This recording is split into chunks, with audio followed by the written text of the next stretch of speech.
Kondominium saya ni ada bilik jacuzzi. Ada juga bilik untuk kita gunakan sauna. Sauna ini adalah bilik panas. Wap angin panas duduk di dalam. Dengan wap angin panas ini, ia akan membakar lemak, katanya Muhammad Idham. Saya tinggal sini dah lama, Kisi. Mula-mula bila kemudahan ini seperti jacuzzi, sauna diperkenalkan dekat kondominium ini, sentiasa ramai orang, Kisi. Orang akan beratur, orang akan tunggu giliran untuk menggunakan kemudahan dalam kondominium ini. Tapi sekarang, Kisi, kadang-kadang langsung tak ada orang. Kejadian ini berlaku ketika saya menggunakan sauna. Sauna seorang diri pada waktu malam. Kolam renang akan ditutup. Kolam renang ditutup sekitar jam 10 malam. Sebabnya selepas 10 malam memang tidak dibenarkan mandi dalam kolam renang, takut mengganggu penduduk-penduduk yang tinggal berdekatan dengan kolam renang, kata Muhammad Idham. Tapi sauna, jacuzzi, ia ditempatkan dalam sebuah bilik. Dan sauna serta jacuzzi dibuka 24 jam, isi. Malam itu setelah saya mandi, saya pun langsung ke bilik sauna. Dengan berkemban tuala, saya duduk. Sambil-sambil tu, saya pejamkan mata untuk tenangkan fikiran. Handphone memang tak bawa. Kalau bawa pun mana nak letak. Lagipun dalam bilik itu berwap panas. Katanya Muhammad Idham, apabila sedang duduk pejamkan mata, saya terdengar, Kisi, alunan suara yang amat menakutkan saya.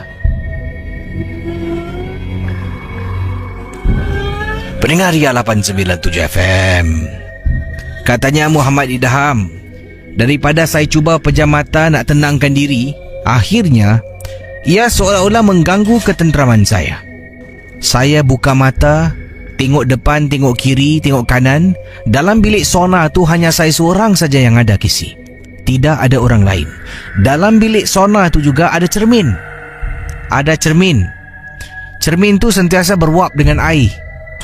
Ya, dengan keadaan wap panas.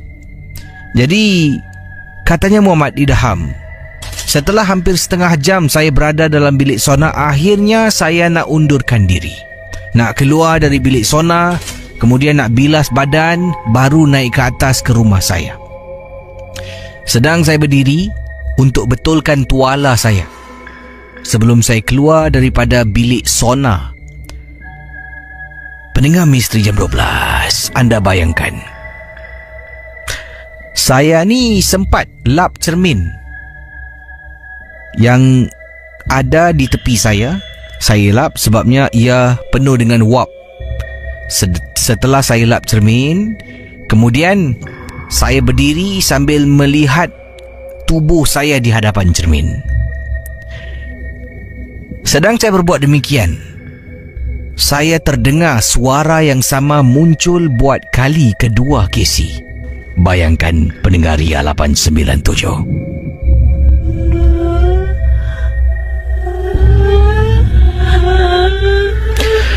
Bila terdengar suara itu, sekali lagi saya mula toleh belakang, toleh kiri, kanan.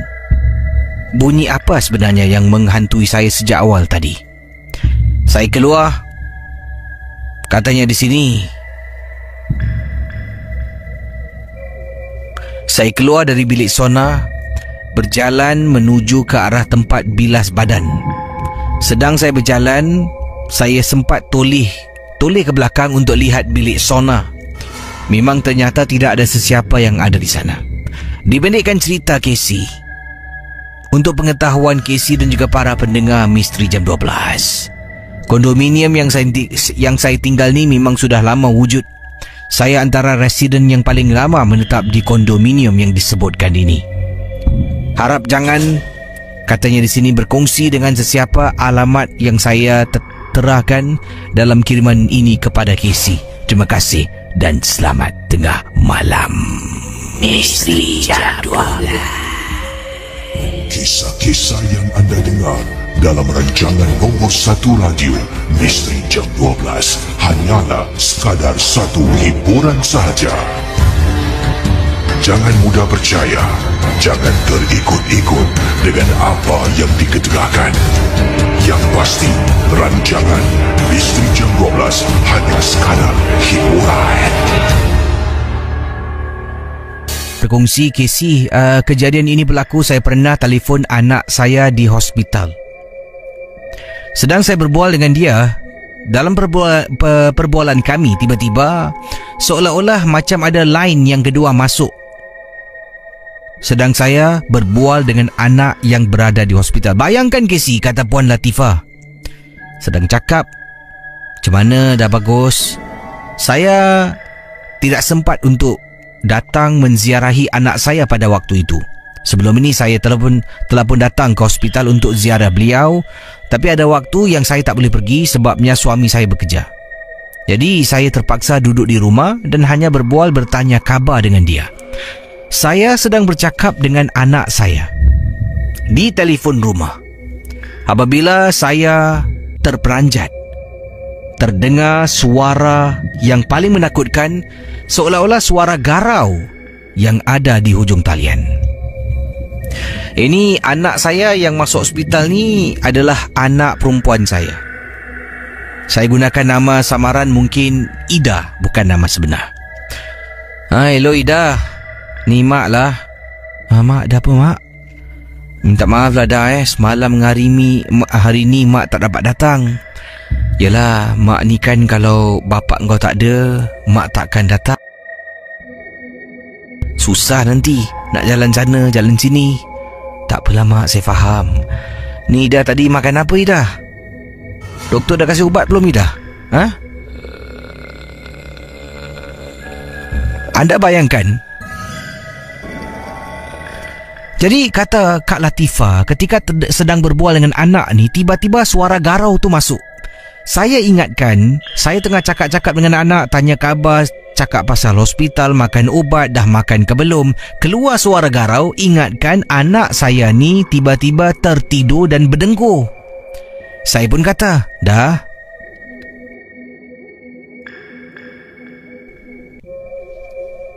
Dah. Budak ni berdengkur pula. Dah. Dah.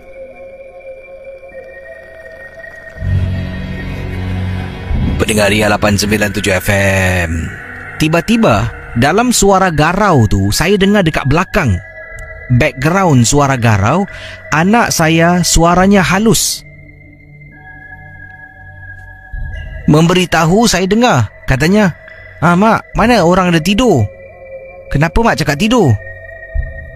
Saya dengar dengan jelas. Apabila saya periksa, katanya di sini, ya, bila saya periksa, saya bercakap dengan anak saya kata dia dengar suara saya dengan tepat, dengan jelas. Tapi saya bila mendengar suaranya agak jauh dan kedengaran suara garau seperti dia sedang berdengkur, tidur nyenyak Casey.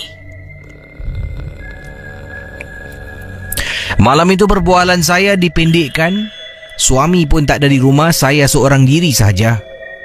Saya telah pun memutarkan bacaan CD surah-surah suci dalam rumah, termasuk dalam bilik tidur Casey. Begitu takutnya saya pada waktu itu. Terima kasih dan selamat tengah malam.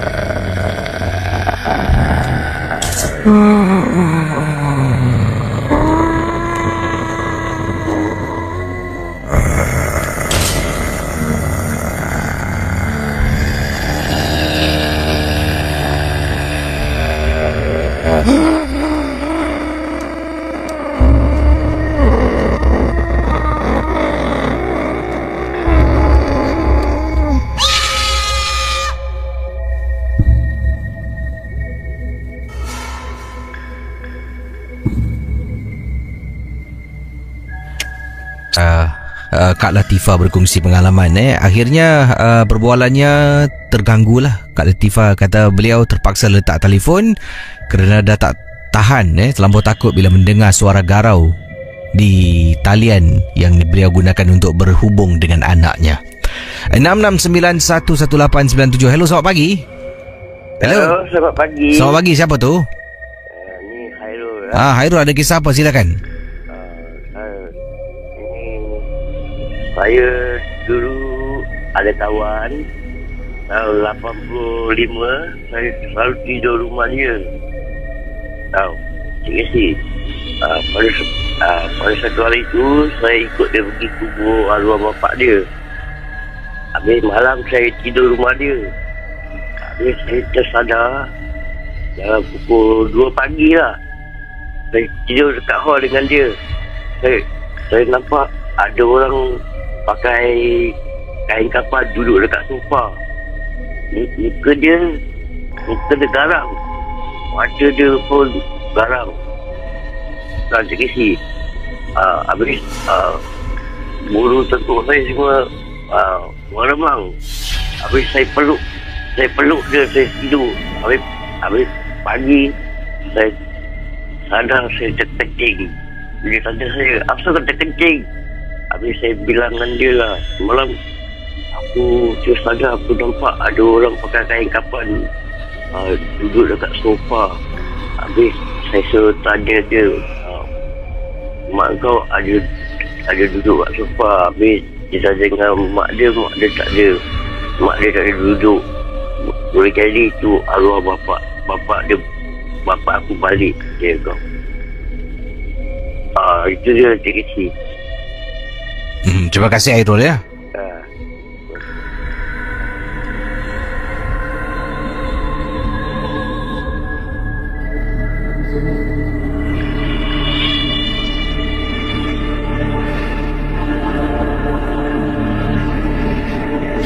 Baik, pendengar Misteri Jam 12. Yang ini kiriman daripada pendengar kita Kisi. Ini datang daripada mana tadi? Okey, daripada Encik Said Saifuddin. Kisi boleh panggil saya Said. Dan pengalaman yang saya nak ceritakan ini lebih kepada nasihat. Terpulang pada anda semua, nak ambil nasihat saya, percaya ataupun tidak. Berhati-hatilah para pendengar Misteri Jam 12. Kalau kita menyebut nama-nama makhluk halus, yang mana kita telah pun memberikan kata nama khas kepada makhluk-makhluk ini. Antaranya Pontianak, Pocong, Tuyul, Penanggal, Jenglot. Di situ dan letakkan ia kepada situasi makhluk halus yang kita tak nampak. Kita sebut nama Pontianak. Kita sebut lagi Pontianak. Tiba-tiba sedang bercakap, Pontianak lalu depan Casey. Casey tengah cakap pasal dia. Dia akan toleh, betul. Kemudian dia akan ikut balik pulang ke rumah. Tak perlulah nak sebut nama-nama makhluk halus. Sebabnya kata Cik Said Saifuddin, saya pernah menolong sebuah keluarga yang mana dalam keluarga tu isteri kepada lelaki yang menghubungi saya terkena gangguan teruk. Kehadiran makhluk halus yang dikenali sebagai Cik Kak. Ini nama samaran yang digunakan, Cik Kak, ataupun kakak cantik. Apa yang terjadi sebenarnya, waktu tu anak bujangnya telah pun menyebut nama perempuan cantik ni, kakak cantik ni berkali-kali.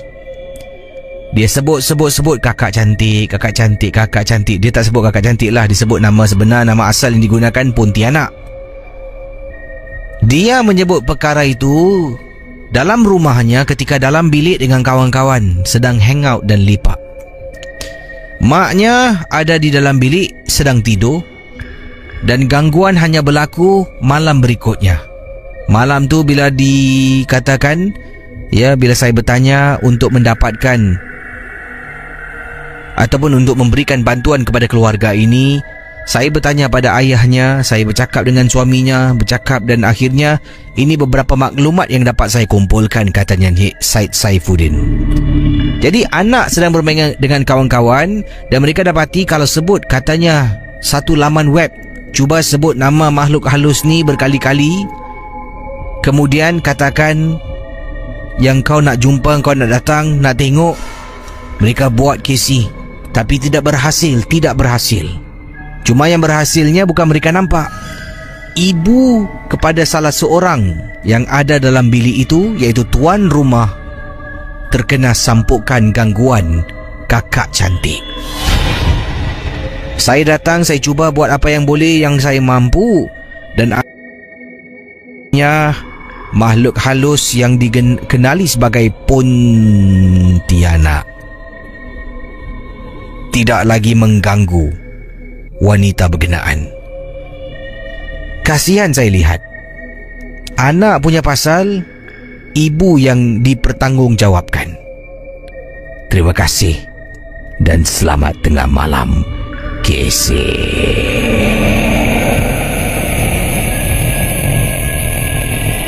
Misteri Jam 12.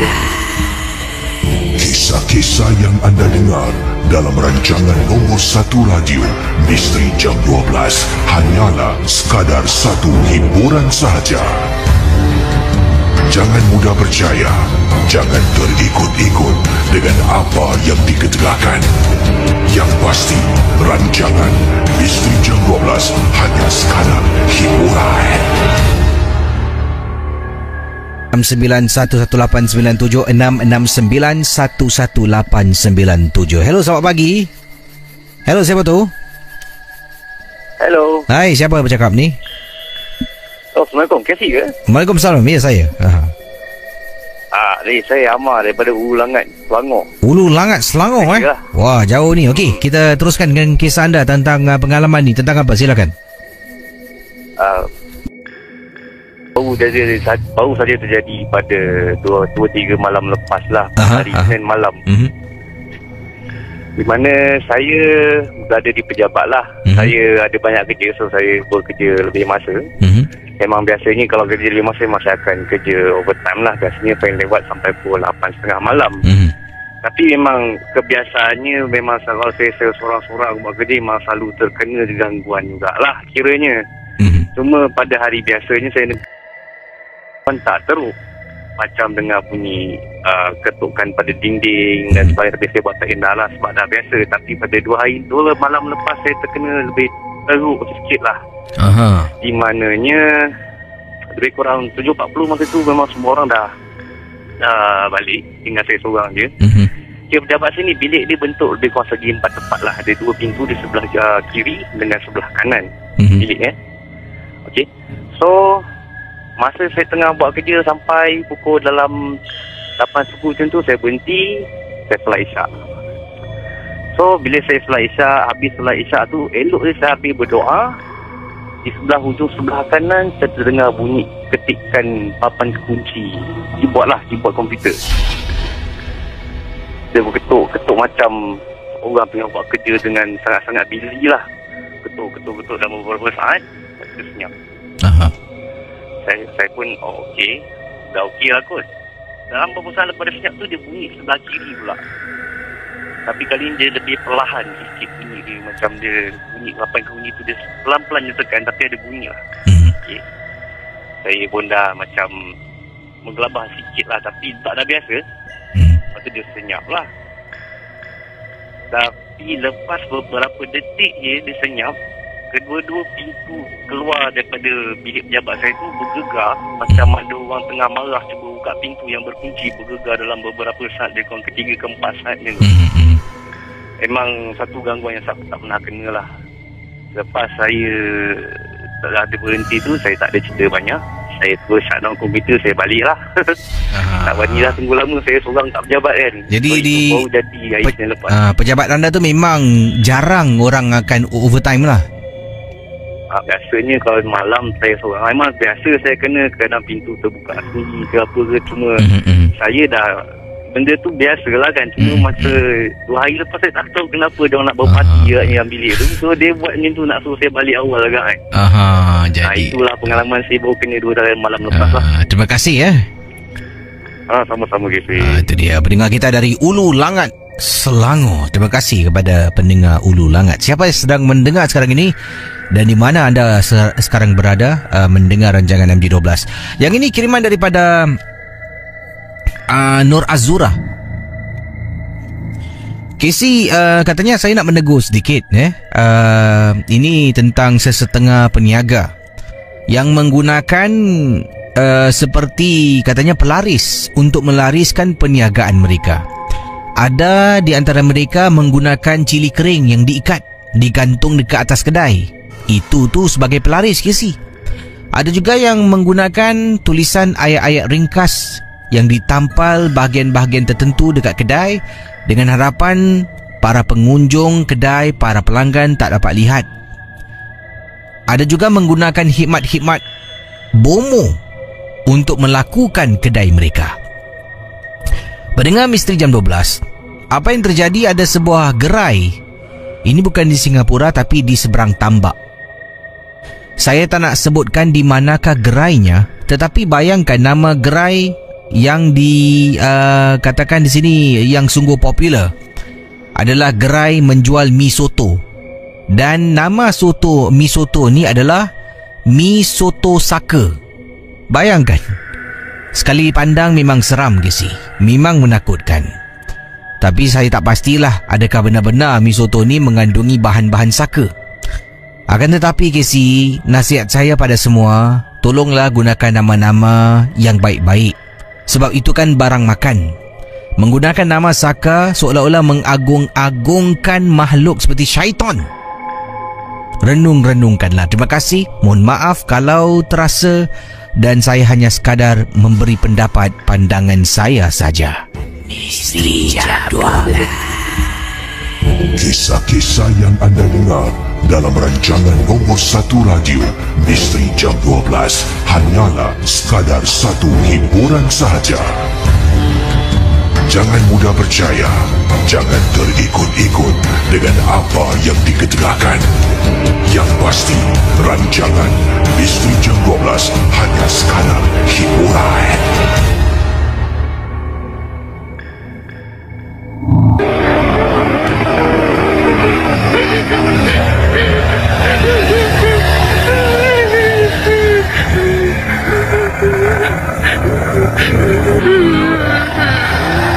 Misteri Jam 12. Satu lagi kisah sebelum saya berehat seketika dengan berkongsi lebih banyak lagi pengalaman-pengalaman anda.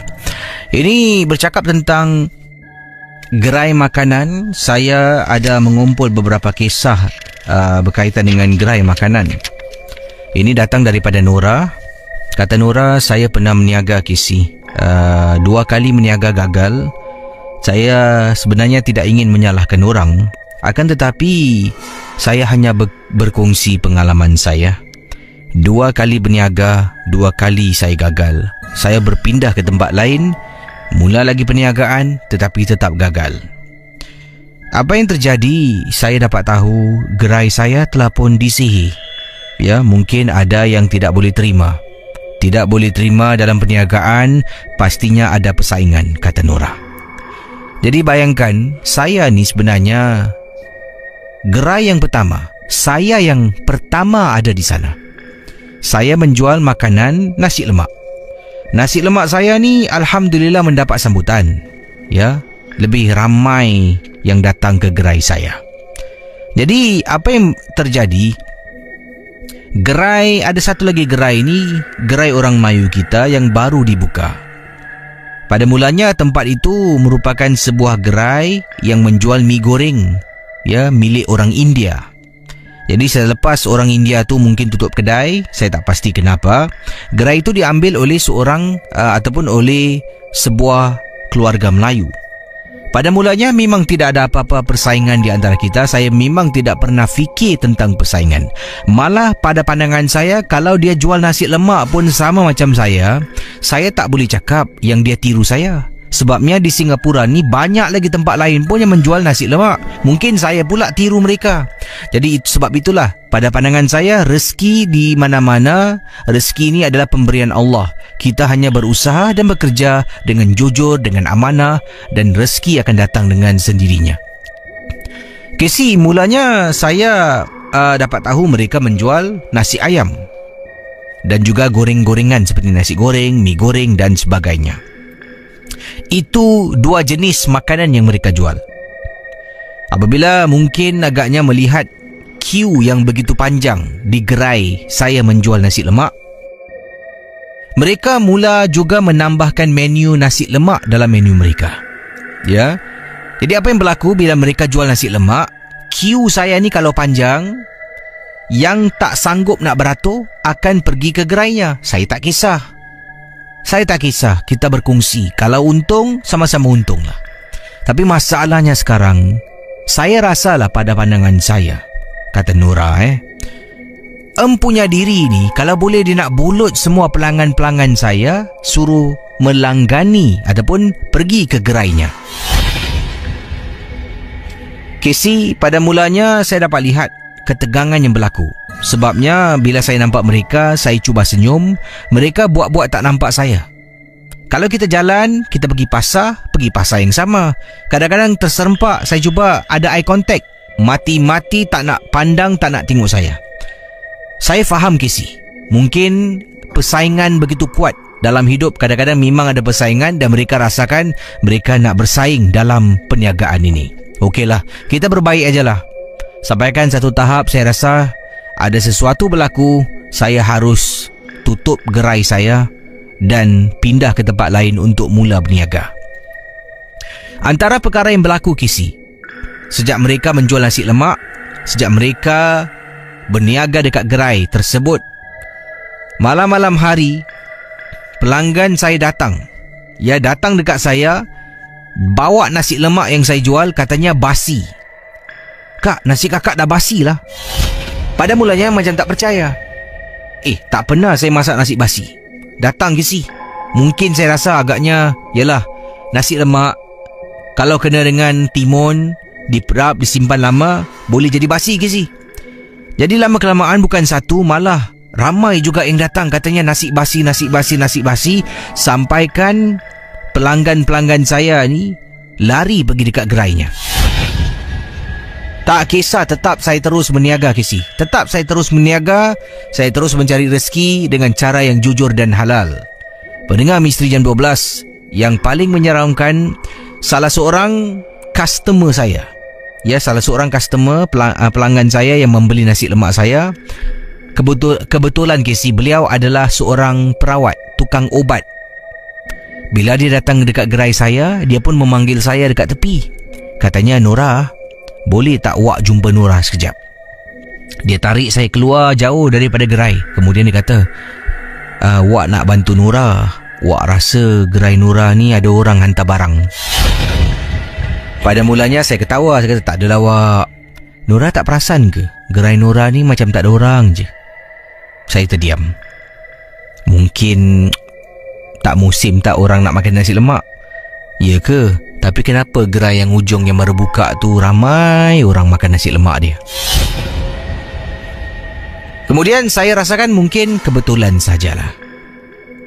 Wak itu pun memberitahu, Nora, kalau Nora nak tahu, Wak boleh nampak dekat atas gerai Nora ada makhluk besar sangat bersayap sedang tutup gerai Nora. Jadi orang tak nampak. Dan juga ada tak kejadian aneh berlaku baru-baru ini? Saya pun ceritakan yang saya mendapat banyak komplain ataupun aduan daripada para pelanggan mengatakan nasi lemak yang mereka beli sudah basi. Jadi dari situ saya tahu mereka bermain kotor. Pakar ni cuba bantu. Setiap kali pakar ni bantu, besok lusa dia akan hantar yang lebih dahsyat, yang lebih kuat. Sampaikan saya kata pada pakar ni, Wak, sudahlah Wak. Nora rasa Nora pun dah tak bermaya nak lawan lagi. Nora akan tutup kedai dan pergi tempat lain. Casey, kali kedua buka gerai di tempat yang lain, ini pun sama juga, Casey.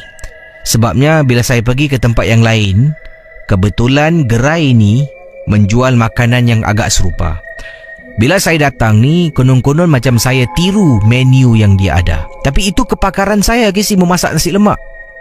Sama perkara berlaku Sampaikan saya cakap pada diri saya dengan suami, dah lah bang, kita tak payah meniaga sudah bang. Sedih Casey melihat sikap dan sifat orang Melayu kita ni mementingkan diri sendiri dan menggunakan cara-cara tertentu untuk menjatuhkan orang lain. Misteri Jam 12. Kisah-kisah yang anda dengar dalam rancangan nombor 1 radio Misteri Jam 12 hanyalah sekadar satu hiburan sahaja. Jangan mudah percaya, jangan terikut-ikut dengan apa yang dikedegakan. Yang pasti, rancangan Misteri Jam 12 hanya sekadar hiburan. Bagi pada semua pendengar Ria 897 FM yang berada di Facebook DJ KC, di Facebook Ria, terima kasih sekali lagi kerana mendengar rancangan ini.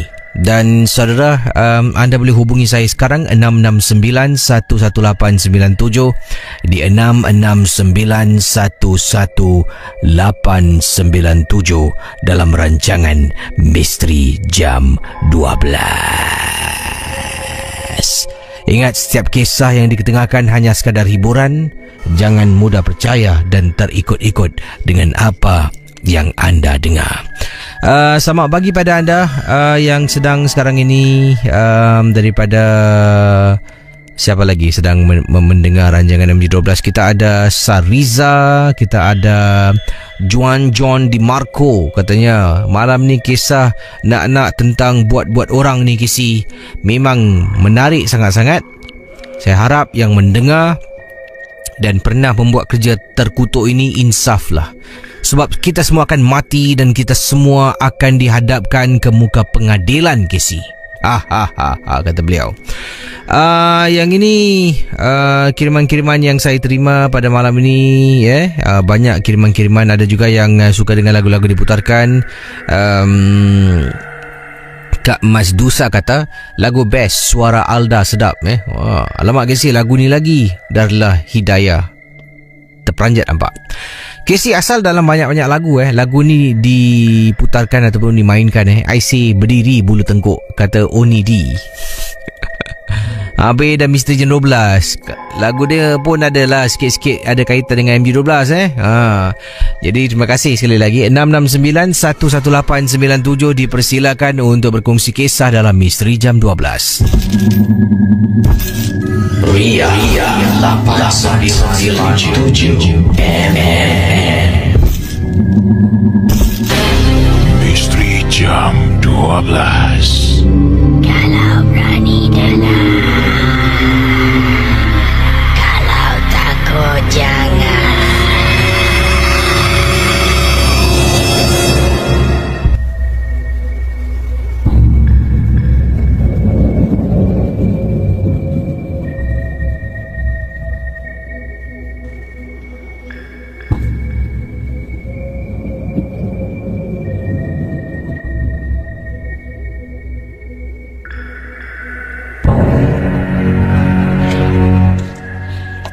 Hello, selamat pagi. Selamat pagi. Hai. Assalamualaikum. Siapa tu? Saya Benny dah keluar itu belum? Radio belum? Sudah. Dah terus Sudah. Terus. Ada siapa nama ni? Nama saya tadi kamu sebut nama saya sebenarnya boleh? Pasal ini Casey kan? Casey rancangan. Saya nak berhubung dengan dia. Silakan. Okey, baik. Halo. Silakan. Ya, okey. Halo. Silakan. Ya, saya Pakcik Ibrahim lah. Saya lahir pada tahun 40-an lah. Ni kisahnya di dalam zaman 50-an lah. Masa itu agak umur saya lebih kurang belasan tahun lah. Ni ceritanya masa berlaku ni pada zaman tersebut. Saya tinggal di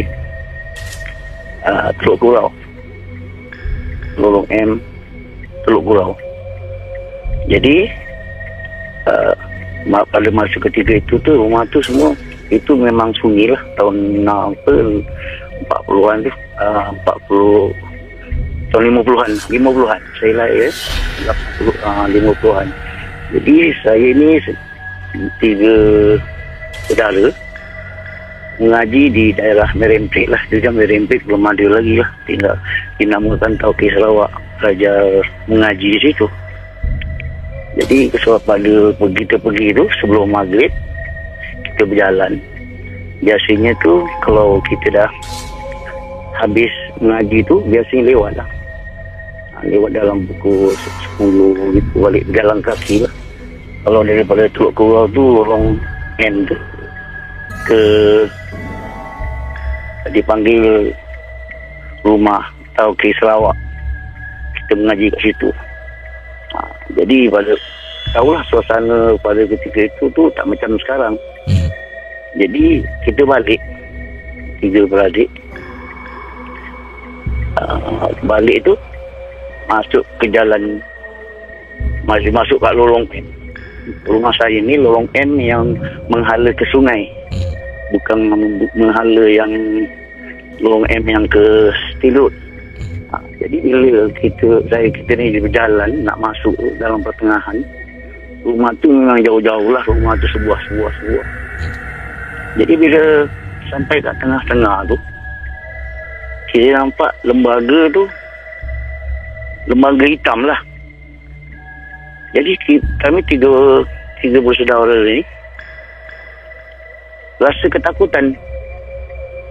Nak masuk jalan, masuk dalam pertengahan jauh, nak keluar jauh, nak ke rumah pun jauh.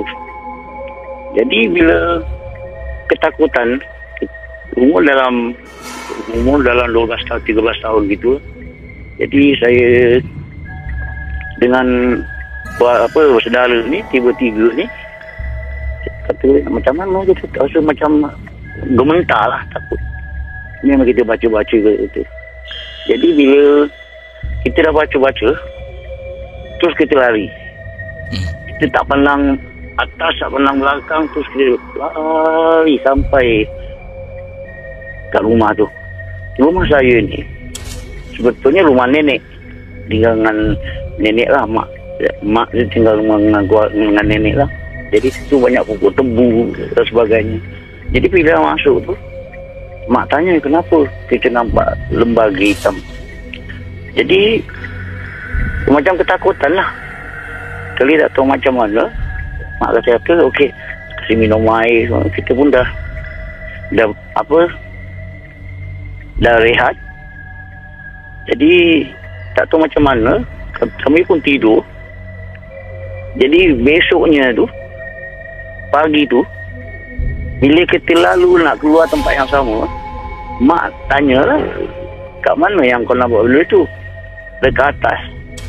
Jadi sebenarnya yang kita lihat tu bukan lembaga yang perasaan kita sendiri. Sebabnya kenapa? Kerana zaman dulu tu kan banyak tiang-tiang telefon, ada wire-wire tu. Jadi pelepah kelapa tu lah yang nampak seperti lembaga tu yang sebab kita ketakutan. Pasal kadang-kadang kita takut ni bukan sebab sesuatu, perasaan kita sendirilah. Itu yang dapat saya sampaikan lah, cerita-cerita ni sebagai pengalaman. Kadang-kadang kita takut dengan benda-benda ini, kadang-kadang dengan perasaan kita sendiri. Itulah saja yang dapat saya sampaikan, pengalaman saya itu sebagai kepada yang lain-lain itu. Kita ni selalu takut pada hantu, tapi Tuhan kita tak takut. Itu baliknya, itulah. Itu saja yang dapat saya sampaikan. Terima kasih. Terima kasih kembali. Terima kasih. 669-11897. Mana kita tahu tak orang tak takut Tuhan. Takut. Semua orang takut. Ya, dan baru-baru ini juga ramai yang takut. Setelah kemenangan dalam pilihan raya Presiden di Amerika Syarikat, takut juga. Nampak? Baik saudara, boleh kongsi dengan saya pengalaman anda dalam Misteri Jam 12, dipersilakan. Dari Yati berkongsi pengalaman, kata beliau, saya di sini Yati nak berkongsi. Pada waktu petang kalau sedang duduk di rumah, kadang-kadang saya akan terdengar bunyi orang beri salam. Saya ni dah menjadi satu tabiat. Bila dengar orang beri salam, saya akan cakap Waalaikumsalam. Dan Casey, baru saya perasan di depan rumah saya memang tak ada orang pun. Ada kalanya beberapa kali waktu malam, saya memang suka buka pintu rumah saya, Casey. Berangin. Saya punya orang memang suka buka pintu rumah, tapi pintu besi akan ditutup dan diketap dengan mangga. Kalau pintu kayu, saya akan buka dan letakkan tempat penahan pintu. Angin kalau tiup waktu malam tidur, baring dekat ruang tamu sambil menonton TV, memang dingin sangat-sangat. Kejadian ini berlaku pada saya. Saya waktu itu sedang duduk di ruang tamu. Sedang duduk di ruang tamu, dan sambil itu saya sedang message beberapa orang kawan di grup chat. Sedang berbual-bual, tiba-tiba saya ternampak seperti ada orang sedang menjenguk daripada luar rumah saya, kata Yati. Jadi saya perhatikan, kemudian saya kata, "Oi, tak ada kerja lah?" Konon-konon saya marah dan nak menghalau siapa jua yang berada di luar rumah saya sedang menjenguk dalam rumah. Pendengar Misteri Jam 12, kata Yati, lat beberapa minit, kepala yang sama mungkin nampak orang yang sama sedang menjenguk.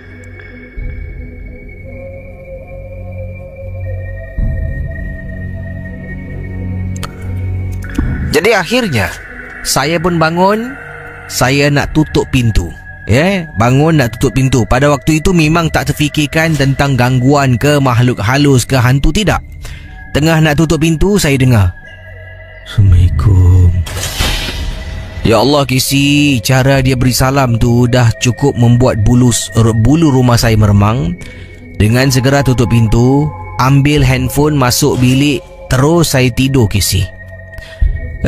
Memang menyeramkan sangat-sangat. Okey saudara, silakan 66911897. Itu kisah tadi dari Yati yang berkongsi pengalaman beliau untuk Misteri Jam 12.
Waalaikumsalam. Hello, siapa tu? Ni Zain. Zain, panggilan dari mana, Zain? Dari Punggol. Orang Punggol. Jadi kisah yang nak dikongsi sama tentang apa? Silakan. Ini dulu dalam 15 tahun lepas gitu. Saya tinggal di kampung dekat Tampines.